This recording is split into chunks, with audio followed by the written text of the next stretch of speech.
பத்திரிக்கை சுதந்திரத்தை ஸ்டாலின் நசுக்கிட்டார். பத்திரிகையாளரை குரல் வழிய நெரிச்சிட்டார். பத்திரிகையாளருடைய குரல் வழிய நெரிச்சிட்டார். உங்களுக்கு ஒரு யூடியூபர் தெரியும், யாரு? சவுக் சங்கர். அவருடைய தாயார் இன்னைக்கு இறந்துட்டாங்க. பாவம், தாயார் மனவேதையில் மன உளைச்சல்ல இறந்துட்டாங்க. சிந்திச்சு பாருங்க. ஒரு அரசாங்கத்தை விமர்சனம் பண்ணிட்டு இருந்தாங்க. நான் இருக்கும்போது கூட தான் விமர்சனம் பண்ணாங்க என்னை பற்றி. அதை ஏற்றுக்க வேணும். ஒரு பொறுப்புல வருகின்ற பொழுது விமர்சனம் வந்தால் அதை ஏற்றுக்க வேணும்.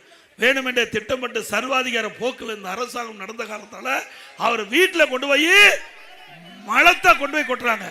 அவர் வீட்டில் சாக்கடையும் மலத்தையும் கொண்டு போய் கொட்டுகின்ற பொழுது அந்த தாயினுடைய மனம் எப்படி நொந்து போகும் என்று நினைச்சு பாருங்க.